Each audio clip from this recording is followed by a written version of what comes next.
Hello, my name is Steve Mokaya. I'm a journalist based in Mombasa, Kenya. In May this year, I traveled into the interior of Kisii County, over 300 kilometers from the capital city Nairobi, to report on the area's biggest wetlands, which are at risk of total extinction. This assignment was funded by the Media for Environment, Science, Health and Agriculture, otherwise known as MESHA. I welcome you to this podcast. Kisii County, one of the most fertile counties in Kenya, has for long enjoyed all-year rainfall thanks to the climate of the region. Consequently, the county residents have by and large known no dry spell. The county and Kisii region in general, which also encompasses Nyamira County, has springs after almost every 2 kilometers. Wetlands found in the Kisii highlands have been the major reservoirs for the springs, streams and rivers. However, the region, which is experiencing exponential population growth, stands at a greater risk of forfeiting its past and current glory if the current destruction of its water towers goes unchecked. Kisii County in particular has two major wetlands, Etora that is found in Gucha sub-county and Nyanturago, which is found in Kisii Central sub-county. The two wetlands have a total area of about 2,000 acres.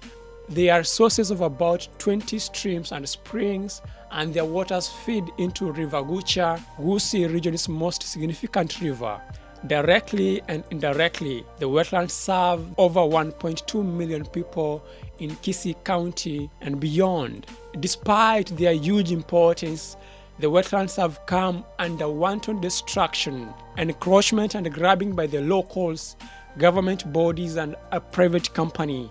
Even sad is that the government agencies and officers mandated to protect and conserve the wetlands and other natural resources in the county blame each other with little action seen from them. At Nyanturago, for example, churches have built on the wetland, trenches dug to channel out the water, and crop plantations are thriving in a once soggy area. Mr. Jason Onkoba, the Assistant Chief for Ibeno Sub-Location in Nyanturago East, squarely blames the county government of Kisii for laxity in protecting the wetland.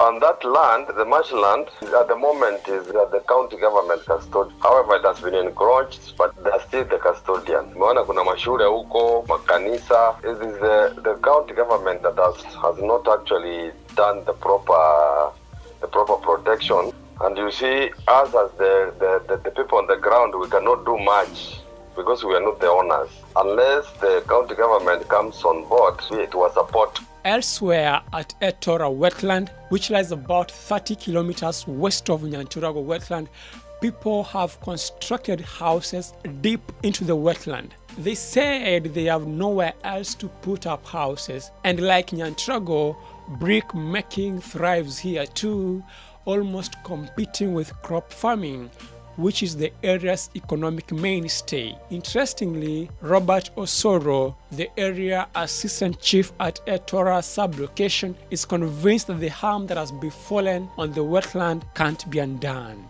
Mr. Osoro says that a government school has bought part of the wetland and plans are underway to turn it into a playground. There are also plans to build a district officer's office and a police post on the wetland, putting the wetland in a bleak future.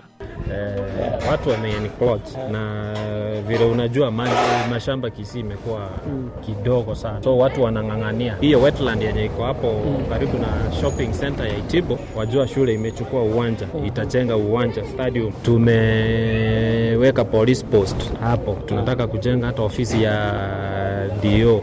So hiyo wetland ni kama nayo imeisha. Meanwhile, Stekol, a Chinese construction company whose site is located at the periphery of the Etora wetland, was adversely mentioned by the locals for depositing its sewerage into a river that passes through the wetland, a thing they said has seen their livestock, which drink directly from the river, get sick. I presented this allegation to Mr. Peter Hu, the business manager at the company. He had this to say. Nema people, and they know, they give us every lesson. And even the Water Resources Authority, they went to my site and they let us to do some improvements, and we made it. Just let us to make sure there is no leakage of the sewage. And then they told us this is a safety tanker cover. The cover should be made by concrete slab.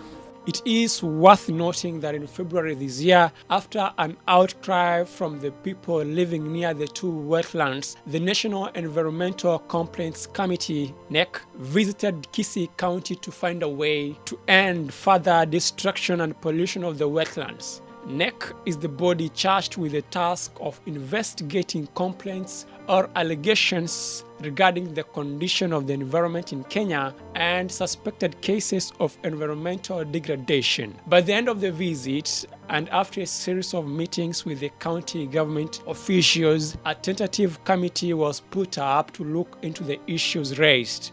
However, 3 months later, nothing had been done.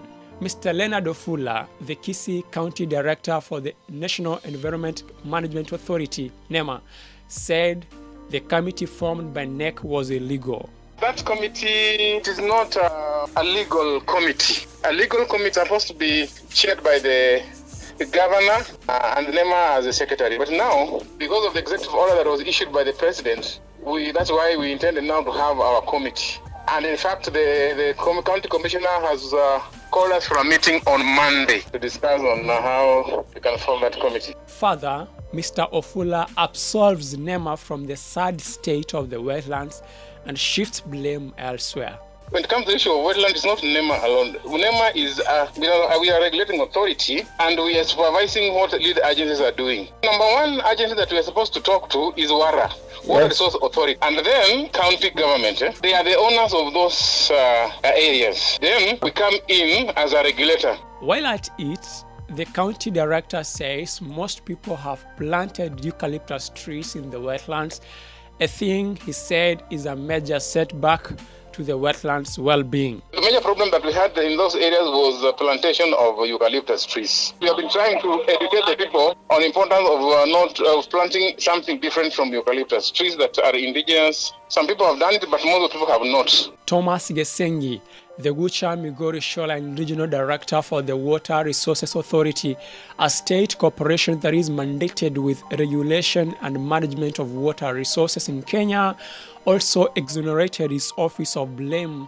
and instead shifted it to the Treasury and the county governments of Kisii and Nyamira. Mr. Gesengi said his office knows what should be done, but slow disbursement of money from the National Treasury has hampered their progress in protecting the wetlands. He also blamed the Kisii County government of mischief and poor coordination, particularly for false promising to allocate money for the protection of the wetlands within the county. Tunajua kazi yetu na tunajaribu kadri ya uwezo wetu, lakini tuko na changamoto ya rasilimali kama pesa za kuweka hata gari mafuta. Kama jana nilipiti nikatoa pesa mkuu wangu nikaweka gari mafuta. Basically, we need resources because you need to educate these people. You need to hold meetings with these people. You need to win them on your side. You need to educate them. Otherwise, if you don't educate them, unawatoa leo kesho, tena kesho wanarudi. Amos Andama, the Minister for Environment and Natural Resources for Kisii County Government, said the county government can only work with the money at hand, not on promises. We'll have our budget where we have put there 20 million for protection of those wetlands and rivers. Then national government does not send you the money. What do? Do you get 20 million and they pay people to go do those activities in protecting wetlands, or are you going to pay salaries? The first function of government is to operate. Notwithstanding, Mr. Andama said the county government has come up with extensive laws and strategies to mitigate the effects of environment degradation, including wetlands, and soon the strategies, which have the blessings of the county governor, will roll into action. We have Kisii County Climate Change Act, and then we have come up with regulations to enforce the act. Then we have come up with a fund within the act that is going to ensure that mitigation measures are well financed. We have appointed Kisii County Environment Committee and the Kisii County Steering Committee, chaired by the governor himself. Elsewhere, Jane Masharia, a research scientist of wetlands at the National Museums of Kenya, says the public has a bigger role to play in conserving the wetlands without necessarily waiting for the government's intervention. And you know what? I think it is about that attitude of it. Just like how we Kenyans are, that government should, or serikali saidia, even when we have to do something. What should be emphasized a lot is the need for community to appreciate the wetlands. You know, it's not so much on what the government can do. Ms. Masharia gave some of the things that people should look out for to know if their wetlands are healthy or not, and therefore take appropriate action.